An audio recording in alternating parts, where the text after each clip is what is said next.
मेरा 20 साल का नौकर रामू हमेशा मेरे आगे पीछे घूमता रहता था।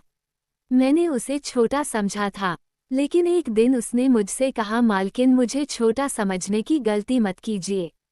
उस रात जब मैंने उसे देखा तो मैं आश्चर्यचकित हो गई थी, क्योंकि उस रात रामू ने 20 साल के लड़के की तरह नहीं बल्कि 30 साल के आदमी की तरह।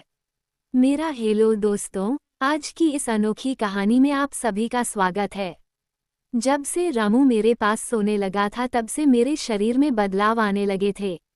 मुझे लगा था कि रामू छोटा है और उसे कुछ समझ नहीं आता होगा, लेकिन धीरे धीरे उसके असली रंग मुझे दिखने लगे। मैंने कभी सोचा भी नहीं था कि 20 साल का लड़का मेरी तरह की 40 साल की महिला को इतना सुख दे सकता है। रामू 20 साल का था। उसे मैं गांव से अपने घर काम के लिए लाई थी। मेरे घर में सिर्फ मैं और मेरा 1 साल का बेटा था। जब मैं काम पर जाती थी तो रामू मेरे बच्चे की देखभाल करता और वो मेरे घर में ही रहता था। मैं बिना शादी के मां बन गई थी। मेरे प्रेमी ने शादी का झांसा देकर मुझसे प्रेम का खेल खेला। जब मैं गर्भवती हो गई तो मैं उसके घर गई और वहां मैंने देखा कि उसकी शादी हो रही थी। उसने मुझसे प्रेम का नाटक किया और किसी और लड़की से शादी कर ली थी। मेरे पेट में पल रहे बच्चे को मारने का मेरा मन नहीं हुआ और जब मैंने गर्भपात कराने का सोचा तब तक समय निकल चुका था। मैं 5 महीने की गर्भवती हो चुकी थी। मेरे माता पिता ने मुझे और मेरे बच्चे को स्वीकारने से इनकार कर दिया। तब मैं अकेली रहने लगी। कई महीने पहले मैं अपने गांव गई थी, अपने दादा के 100वें जन्मदिन के लिए। मेरे दादा ने मुझे जन्मदिन का निमंत्रण भेजा था और इसलिए मैं गांव गई थी। मेरे बेटे को वहां सिर्फ मेरे दादा ने ही प्यार से गोद में लिया था। आरव उनके पास खेल रहा था। तभी ऑफिस से मेरा फोन आया और मैं कुछ देर के लिए फोन पर बात करने के लिए बाहर चली गई। जब मैं वापस आई तो मेरा आरव दादा के पास नहीं बल्कि घर के एक नौकर के पास था। मैंने देखा कि आरव उस नौकर के पास अच्छे से खेल रहा था। मैंने अपने बच्चे को उस नौकर से लिया और वहां से जाने लगी। तभी उस नौकर ने मुझे रोका। वह कहने लगा, मालकिन मुझे थोड़ी मदद चाहिए। मुझे पैसे की नहीं बल्कि काम की जरूरत है। उसने अपना परिचय दिया और कहा, मैं रामू हूँ। मैं इस घर में गाय भैंस के गौशाले की सफाई का काम करता था, लेकिन अब बड़े साहब गाय भैंस बेचने की बात कर रहे हैं। अगर आपके पास कोई काम हो तो दीजिए, मुझे काम की बहुत जरूरत है। मेरे माता पिता भी मजदूरी करते हैं, मुझे काम की बहुत जरूरत है। तब मैंने कहा, मेरे बच्चे की देखभाल का काम है, लेकिन इसके लिए तुम्हें शहर चलना होगा। इस काम के लिए मैं तुम्हें 5,000 रुपये महीना दूंगी। रामू मेरे साथ शहर आने के लिए तैयार हो गया और उसके साथ अच्छे से रहता था और ये देखकर मैंने रामू को अपने घर लाने का फैसला किया। रामू तब से मेरे घर में ही रहने लगा। उसने कहा कि हर 4 महीने बाद जब थोड़े पैसे जमा हो जाएंगे तब वह अपने गांव जाएगा। रामू दिन भर मेरे बच्चे की अच्छे से देखभाल करता और घर के कामों में भी मेरी मदद करता। रामू को घर आए 1 महीना हो चुका था और इस 1 महीने में उसने मेरा दिल जीत लिया था। उसकी देखभाल से मेरे बेटे की सेहत भी सुधर गई थी। जो आरव मुझे परेशान करता था, अब वह रामू के हाथों से अच्छे से खाना खाता था। मैंने रामू को एक अलग कमरा दिया था। एक दिन रात में आरव बहुत रोने लगा। किसी भी तरह से वह शांत नहीं हो रहा था। बच्चे के रोने की आवाज़ सुनकर रामू मेरे कमरे में आया और उसने आरव को मुझसे ले लिया। रामू के पास जाते ही आरव शांत हो गया था। रात बहुत हो चुकी थी। आरव रामू को छोड़ नहीं रहा था, तो मैंने रामू को अपने कमरे में ही सोने के लिए कह दिया। सुबह जब मैं उठी तो आरव रामू से लिपट कर सो रहा था। उस रात की बात से रामू आरव के लिए मेरे कमरे में सोने लगा। रामू के आने के बाद सब कुछ अच्छे से चल रहा था। रामू के काम से खुश होकर छुट्टी के दिन मैं उसे मॉल लेकर गई। वहां मैंने उसके लिए अच्छे कपड़े खरीदे और सैलून में जाकर उसकी नई हेयर स्टाइल बनाई। रामू देखने में अच्छा था, लेकिन वो एकदम साधारण तरीके से रहता था। उस दिन मैंने उसका पूरा लुक ही बदल दिया था। उसे नए अंदाज में देखकर मैं भी उस पर विश्वास नहीं कर पा रही थी। कल तक जो एक साधारण सा नौकर था वह इतना हैंडसम और स्मार्ट दिख सकता है, इसकी मैंने कल्पना भी नहीं की थी। मॉल से हम घर आए तो आरव आते ही सो गया था। मैंने उसे कमरे में बिस्तर पर सुला दिया और पानी पीने के लिए बाहर जाने लगी। तभी रामू मेरे लिए पानी लेकर आया। पानी पीकर मैंने गिलास रखा और रामू मुझे तब से ही एकटक देख रहा था। जैसे ही मैंने गिलास रखा उसने मुझे गले लगा लिया। कई सालों बाद किसी पुरुष ने मुझे गले लगाया था। मैंने उसे खुद से दूर किया। तब रामू ने कहा, मालकिन आपकी वजह से आज पहली बार मैंने खुद से प्यार करना सीखा है। जिंदगी बहुत खूबसूरत है, बस इसे जीना आना चाहिए। आज आपने मेरा कायाकल्प करवाकर मुझ पर बहुत बड़ा उपकार किया है। मैं सच में बहुत अच्छा दिख रहा हूँ। रामू के चेहरे पर खुशी देखकर मैं भी खुश थी। अगले दिन से वह बहुत स्वच्छ और सलीके से रहने लगा था। वह 20 साल का था, लेकिन गांव का लड़का होने के कारण उसकी कद काठी अच्छी थी। वो घर में भी रोजाना कसरत करता था, उसकी लंबाई भी ठीक ठाक थी। मैंने उससे उसकी पढ़ाई के बारे में पूछा था, लेकिन उसने कहा कि अब उसका पढ़ाई से मन उठ गया है। हर सुबह ऑफिस जाने से पहले मैं अपने बच्चे को दुलार कर ऑफिस के लिए निकलती थी। आज जब मैं ऑफिस के लिए निकलने से पहले आरव को चूमने गई तब वह रामू की गोद में था। अचानक आरव ने अपनी गर्दन घुमाई और मेरी हो रामू के गाल पर जा लगे। मुझे बहुत शर्मिंदगी महसूस हुई। मैंने उससे माफ़ी मांगी और ऑफिस के लिए निकल गई। शाम को जब मैं घर आई तब भी मैं रामू की आंखों में नज़र नहीं मिला पा रही थी। रामू ने आरव को खाना खिलाकर सुला दिया था। फिर हम दोनों ने साथ में खाना खाया। खाना खत्म करने के बाद मैं अपने कमरे में गई। वहाँ मैं अपनी दवाइयाँ ले रही थी। मुझे माइग्रेन की समस्या थी, उसी की दवा मैं ले रही थी। दवा लेने के बाद भी मेरा सिर बहुत दर्द कर रहा था। मैं अपने कमरे में सिर पकड़कर बैठी हुई थी। कुछ देर बाद रामू कमरे में आया। मुझे इस हाल में देखकर उसने पूछा कि क्या हुआ। जैसे ही उसे पता चला कि मेरा सिर दर्द कर रहा है, उसने मेरे सिर की मालिश शुरू कर दी। रामू की मालिश से मुझे आराम मिल रहा था। धीरे धीरे मुझे गहरी नींद आने लगी। उस रात मुझे बहुत अच्छी नींद आई थी। अगले दिन हमारे ऑफिस में ट्रेडिशनल डे का फंक्शन था और इसके लिए मैंने गुजराती लुक अपनाने का फैसला किया। मैंने घाघरा पहन लिया था, लेकिन स्कर्ट का नोट बांधने में मुझे दिक्कत हो रही थी। तब मैंने रामू को कमरे में बुलाया और उससे नोट बांधने को कहा। नोट बांधते समय उसका हाथ मेरी खुली पीठ पर से गुजर रहा था। मैंने उसे छोटा समझा था, इसलिए मैंने उसे यह काम करने के लिए कहा था। मेरे पास और कोई विकल्प भी नहीं था। तैयार होकर जब मैं जाने लगी तो रामू ने मुझे रोका और अंदर से काजल लेकर आया। उसने मेरे कान के पीछे काजल लगाया और कहा, मालकिन अब आपको किसी की नज़र नहीं लगेगी, आप बहुत सुंदर लग रही हैं। उसकी बात सुनकर मैं हंसी और चलने लगी। उस दिन शाम को जब मैं घर आई तो मेरे साथ मेरी एक सहेली और उसका प्रेमी भी आया। रामू ने आज बहुत अच्छा खाना बनाया था। मेरी सहेली प्रिया 45 दिन मेरे घर रुकने वाली थी। अगले 3 दिन उसका प्रेमी भी मेरे घर पर था।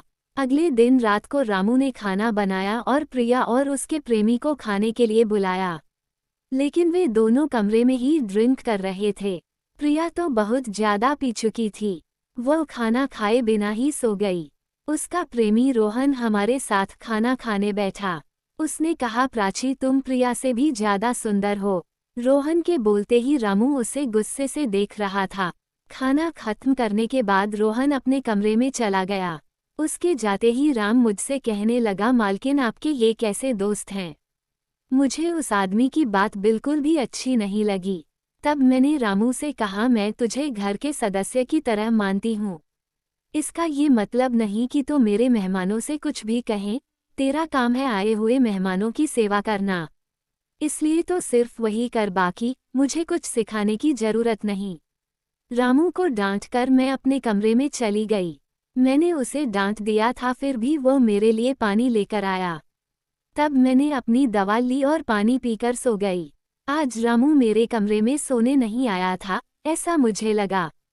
लेकिन सुबह जब मेरी आंख खुली तो मैंने उसे अपने बगल में पाया। सुबह मेरी आंख खुली तो मेरे सामने प्रिया थी। वह बहुत गुस्से में लग रही थी। रामू को मेरे सामने लाया गया। उसके हाथ में प्रिया की ओढ़नी बंधी हुई थी। प्रिया ने कहा, तुम्हारे देहाती नौकर ने मेरे प्रेमी का हाथ तोड़ दिया है। रामू बस सिर हिलाता रहा और बोला, मालकिन मैंने कुछ भी नहीं किया। रात को रोहन साहब नशे में थे, तभी उनका संतुलन बिगड़ गया होगा और वे गिर गए होंगे। रामू भला रोहन साहब पर हाथ क्यों उठाएगा? प्रिया अब भी नशे में लग रही थी, ऐसा मुझे लगा। रामू ने मेरे लिए उन दोनों से माफ़ी मांगी। प्रिया और रोहन तभी वहां से चले गए। रामू मुझसे भी माफ़ी मांगने लगा। मुझे पता था कि उसने कुछ नहीं किया था। आज मैंने छुट्टी ली थी क्योंकि कई दिनों से मैं बहुत व्यस्त थी। आज सोचा कि खुद के लिए थोड़ा समय निकाल नाश्ता करने के बाद मैं फिर से 1 घंटे के लिए सो गई। आरोप भी मेरे साथ सो गया था। उठने के बाद मुझे 1 कप चाय की जरूरत महसूस हुई। मैं रामू को चाय बनाने के लिए पुकार रही थी, लेकिन उसकी तरफ से कोई जवाब नहीं आ रहा था। उसे ढूंढते ढूंढते मैं उसके कमरे में गया। वहां जाकर देखा कि रामू अभी अभी नहाकर बाथरूम से बाहर आया था। उसने शर्ट नहीं पहनी थी। मैंने पहली बार उसे इस तरह देखा। रामू का शरीर बेहद मजबूत था। उसका शरीर किसी योद्धा की तरह दिख रहा था। मैं उसे टकटकी लगाकर देख रही थी। मुझे उस वक्त कोई होश नहीं था। कई सालों बाद मैं किसी जवान पुरुष को इस तरह बिना कपड़ों के देख रही थी। मैं उसे टकटकी लगाए देख रही थी। तभी रामू ने मुझे आवाज दी। वह मेरे सामने शर्ट पहनकर खड़ा था। फिर भी मैं अपनी सुध-बुध खोए उसे देख रही थी। उसने मेरी आंखों के सामने चुटकी बजाई। तब मैं होश में आई और उससे कहा कि मेरे लिए चाय बना दे। आज घर में ही थोड़ा खुद का स्किन केयर करने का सोचा, इसलिए दोपहर के समय में अपने कमरे में अपना पार्लर चलाने लगी। उस समय मैंने शॉर्ट्स और गाउन पहन रखा था और मैं अपने पैरों की वैक्सिंग कर रही थी। वैक्सिंग करते समय गलती से मैंने थोड़ा ज़्यादा गर्म वैक्स अपने पैर पर लगा लिया, जिससे जलन हुई और मेरे मुंह से तेज आवाज निकल गई। मेरी आवाज सुनकर रामू दौड़ता हुआ मेरे कमरे में आया। उसने मेरे जले हुए पैर को देखा। उसने मेरे पैर से गर्म वैक्स हटाया और वहां क्रीम लगा दी। उसके हाथ बार बार मेरे पैर पर अनजाने में फिर रहे थे और उस वक्त मेरे मन में जो भावनाएं उत्पन्न हो रही थी, उन्हें व्यक्त करना मेरे लिए मुश्किल हो रहा था। रामू की नज़र मुझ पर पड़ते ही मैं दर्द से कराह उठी। मुझे इस हालत में देखकर उसने कहा, भाई साहब, अब आप बस आराम से लेट जाइए। आपको जो भी करना है मुझे बताइए, मैं आपकी मदद कर दूंगा। मैंने उसे मेरे दूसरे पैर का वैक्सिंग करने को कहा। रामू ने जैसा मैंने बताया वैसा ही किया। उसने मेरे चेहरे की मसाज भी कर दी। उसके स्पर्श से मुझे बहुत आराम मिला। आज का छुट्टी का दिन मेरे लिए आरामदायक बीता। रामू में हर गुण भरा हुआ था। वो किसी भी काम में पीछे नहीं था। आज रात मैंने उसे मेरे कमरे में सोने के लिए मना कर दिया। दिन भर मैं घर में नहीं होती। कम से कम रात को तो मुझे मेरे बच्चे के साथ अकेले समय बिताना चाहिए। हर बार रामू का आना मुझे पसंद नहीं था, इसलिए मैंने उसे कमरे में सोने के लिए मना कर दिया। इस तरह दिन बीतने लगे। कुछ दिनों तक रामू के बिना आरव रात को सो नहीं पाता था, लेकिन धीरे धीरे उसने रोना बंद कर दिया। मुझे अपने अंदर कुछ बदलाव महसूस होने लगे थे। सुबह उठते ही मेरा शरीर बहुत दुखने लगता था। अचानक ये सब क्यों हो रहा है, समझ नहीं आ रहा था। कुछ दिनों में मेरी शारीरिक पीड़ा इतनी बढ़ गई कि मुझे बिस्तर से उठने की भी इच्छा नहीं होती थी। तब मैंने ऑफिस से 1 हफ्ते की छुट्टी ले ली। कुछ दिनों आराम किया, शायद थोड़ा ठीक हो जाऊं। अब पूरा वक्त आरव रामू के साथ रहता था। जब उसे भूख लगती तो वह बीच बीच में मेरे पास आ जाता। आज मैं अपनी कमर पकड़कर बैठी थी। रात को रामू पानी लेकर मेरे कमरे में आया। मेरी कमर पर हाथ देखकर उसने समझ लिया कि मुझे बहुत तकलीफ हो रही है। रामू ने कहा, भाई साहब, अगर आपको कोई आपत्ति न हो तो मैं आपकी कमर की मालिश कर देता हूँ। मेरी कमर इतनी दुख रही थी कि मैंने उसकी मालिश के लिए हाँ कर दी, लेकिन उससे पहले मैंने अपने कमरे की लाइट बंद कर दी। छोटे जीरो बल्ब की रोशनी में मेरी कमर उसे नहीं दिखेगी, इसलिए मैंने कमरे की बड़ी लाइट बंद करके जीरो बल्ब जला दिया। वह जब मालिश कर रहा था, मुझे बहुत आराम मिल रहा था। मालिश करने से मेरी पीड़ा जैसे झट से गायब हो गई थी। मालिश करते समय रामू ने मुझसे पूछा, भाई साहब, आपको आरव के पिता की कभी याद नहीं आते? आप इतनी सुंदर और जवान होकर भी अभी तक अकेली क्यों हैं? उसके सवाल का मेरे पास कोई सही उत्तर नहीं था। मैंने उससे कहा कि शायद तुम्हारे सवाल का उत्तर मेरे पास नहीं है। उस सवाल पर वहीं विराम लग गया। रामू की मालिश से मुझे अच्छी नींद आ गई थी। अगले 2 दिन बाद वह तारीख थी जब मैंने अपने प्रेमी से मुलाकात की थी। आखिर वह दिन आ ही गया। उस दिन मैंने दिन भर अपने मन को किसी न किसी काम में व्यस्त रखने की कोशिश की, लेकिन रात के अंधेरे में मुझे अपने प्रेमी की बहुत याद आ रही थी। आज वह मेरे साथ नहीं था, लेकिन वह मेरे बच्चे का पिता था। आरव को देखकर मुझे रोज उसकी याद आती थी और आज मैं अपनी भावनाओं को छुपा नहीं पाई। मैं अपने कमरे में जोर जोर से रोने लगी। आरव पास में सो रहा था, इसका भी मुझे ध्यान नहीं रहा। मैंने आज अपनी दवाइयाँ भी नहीं ली थी। रामू पानी लेकर मेरे कमरे में आया। मुझे रोते हुए देखकर उसने मुझे पानी पिलाया।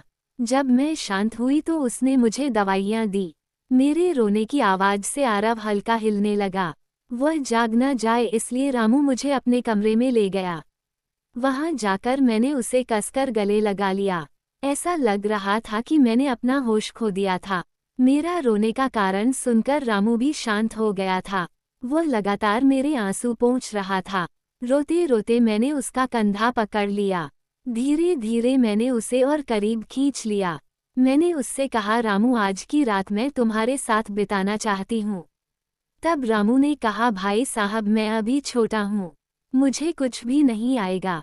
उसकी बात सुनकर मैंने उसे और पास खींच लिया। उस रात मैं उसके कमरे में थी, लेकिन सुबह जब मैं उठी तो वह मेरे पास नहीं था। उसकी शर्ट वहीं पड़ी हुई थी। जब मैं बाहर गई तो मैंने देखा कि रामू मेरे बच्चे को दूध और बिस्कुट खिला रहा था। मुझे आरव का ख्याल नहीं आया था, लेकिन रामू ने नहीं बुलाया। उसने हम दोनों माँ बेटे को खुश कर दिया था। रात की थकान के बाद मैं सुबह देर से उठी थी। दिन भर रामू ने मुझसे नजरें नहीं मिला। आज प्रिया मुझसे मिलने घर आई थी। वह रामू की तरफ देख भी नहीं रही थी। रामू ने उसे पानी दिया और कमरे से बाहर चला गया। थोड़ी देर बातें करने के बाद प्रिया जाने लगी। जाते समय उसने मुझसे कहा, जितनी जल्दी हो सके अपने नौकर को यहाँ से निकाल दो। वह दिखने में जितना मासूम लगता है उतना है नहीं। उसकी बात का मैंने खास ध्यान नहीं दिया। रोज की तरह रात को खाना खाने के बाद रामू ने मुझे पानी का गिलास मेरे कमरे में लाकर दिया और उसने आरव को भी सुला दिया था। आरव आज बाहर हॉल में झूले में सो रहा था। रामू उसकी देखभाल कर रहा था। मैंने अपने कमरे की लाइट बंद कर दी और सो गई। कुछ समय बाद मुझे आरव की आवाज़ सुनाई दी। उसकी आवाज़ से मेरी नींद खुली। मैं उठने वाली थी कि तभी उसकी रोने की आवाज़ बंद हो गई। कुछ समय बाद मुझे अपने कमरे का दरवाज़ा खुलने की आवाज़ सुनाई दी। मैं चुपचाप सब देख रही थी। रामू मेरे कमरे में आया था। उसने मेरे पास आकर ये देखने की कोशिश की कि मैं सो रही हूँ या नहीं, और फिर उसने मेरा मोबाइल उठाया। उसकी वह खोजबीन देखकर मैंने जल्दी से कमरे की लाइट ऑन कर दी। मुझे जागता हुआ देखकर वह चौंक गया। मैंने उसके हाथ से अपना मोबाइल छीन लिया। मैंने उससे कहा, रामू, ये सब क्या चल रहा है? तुम इस वक्त यहाँ क्या कर रहे हो? वो कुछ नहीं कहकर वहाँ से जाने लगा, लेकिन मैंने उसे इतनी आसानी से छोड़ने का इरादा नहीं किया था। मैंने उसे उसका वीडियो दिखाया जिसमें वह प्रिया के बॉयफ्रेंड पर हाथ उठा रहा था। उस दिन रोहन के मोबाइल का कैमरा गलती से चालू रह गया था और उसमें उनकी हाथापाई रिकॉर्ड हो गई थी। सुबह जब प्रिया मुझसे मिलने आई थी तब उसने मुझे वह वीडियो दिखाया था और तब से मैं रामू पर नज़र रख रही थी। रामू, तुमने झूठ क्यों बोला? तुमने रोहन पर हाथ क्यों उठाया? तब उसने कहा, जो भी आप पर बुरी नज़र डालेगा उसके साथ मैं यही करूँगा मालकिन। उस रात जब रोहन नशे में था, वो आपके कमरे में आया था। वो आपके साथ कुछ गलत करने की कोशिश कर रहा था और इसलिए मैंने उस पर हाथ उठाया। रामू की बात सुनकर मैंने कहा, ठीक है, मैं तुम्हारी बात मानती हूँ, लेकिन तुम मुझे नींद की दवा क्यों दे रहे थे? आज मैंने तुम्हें मेरे पानी में दवा मिलाते हुए देखा है। तुम्हारी नज़र मुझ पर थी और तुम जो चाहते थे वह मैंने तुम्हें दे दिया है। अब अपना हिसाब करो और गांव निकालो मेरी बात सुनकर। रामू बोला, मालकिन, आप जैसा सोच रहे हैं वैसा कुछ भी नहीं हुआ है। कल रात मैंने आपके साथ कुछ भी गलत नहीं किया। मैंने आपके पानी में नींद की दवा मिलाई थी जिससे आप मेरे पास आते ही सो गई थी और मुझे आपके साथ कुछ भी गलत नहीं करना था। कुछ दिन पहले मैंने आपको रात में फ़ोन पर बात करते हुए देखा था। मैंने आपकी बातें सुनी थी। आप फिर से अपने उस प्रेमी से मिलने की तैयारी कर रही थी। आपकी मुलाकात आपके ही घर में तय हुई थी। मुझे ये सब पता था। आप उससे ना मिले इसलिए मैं आपको रात में नींद की दवा दे रहा था। वो व्यक्ति अब भी आपको धोखा दे रहा है। वह आपसे झूठ बोल रहा है। वह आपके बच्चे को आपसे छीनने के लिए आपके करीब आ रहा है। उसकी पत्नी को बच्चा नहीं हो सकता इसलिए वह आपके पास आ रहा है। उसने अपनी पत्नी को तलाक नहीं दिया है। वह आपसे झूठ बोल रहा है। रामू, तुम हो कौन? तुम्हें ये सारी जानकारी कैसे मिली?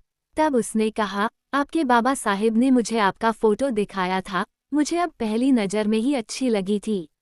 लेकिन बाबा साहिब ने ये भी कहा था कि आप शादी के खिलाफ हैं। तब मैंने उनके साथ मिलकर ये प्लान बनाया। आपके दिल में अपनी जगह बनाने के लिए मैं यहाँ आया था। लेकिन यहाँ आने के बाद मैंने देखा कि बहुत से लोग आप पर बुरी नज़र रखते हैं। इसलिए मैंने आपकी सुरक्षा करनी शुरू कर दी। रामू 20 साल का नहीं था। मेरा पहला शक सही निकला। वह 30 साल का था और एक अच्छी नौकरी पर था। उसने मेरे प्यार के लिए इतनी मेहनत की थी। रामू ने मेरे प्रेमी के बारे में जो भी कहा था वह सब सच था। रामू ने मेरे प्रेमी की सारी जानकारी सही निकली थी। रामू जैसा ईमानदार पति और मेरे बच्चे का पिता मिलना मेरे लिए बहुत बड़ी बात थी। मैं अपने प्रेमी के धोखे के जाल में फंसने से बच गई थी। आज मैं विक्रांत उर्फ रामू के साथ बहुत खुश हूँ। वह मुझसे और मेरे बच्चे से बहुत प्यार करता है। मेरे बाबा साहिब की वजह से आज मेरा परिवार शुरू हुआ। मुझे रामू जैसा पति मिला, ये मेरा सौभाग्य था।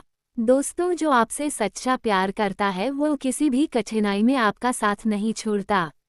रिश्ते निभाने वाले को किसी वजह की जरूरत नहीं होती और रिश्ते तोड़ने वालों के लिए एक बहाना भी काफ़ी होता है।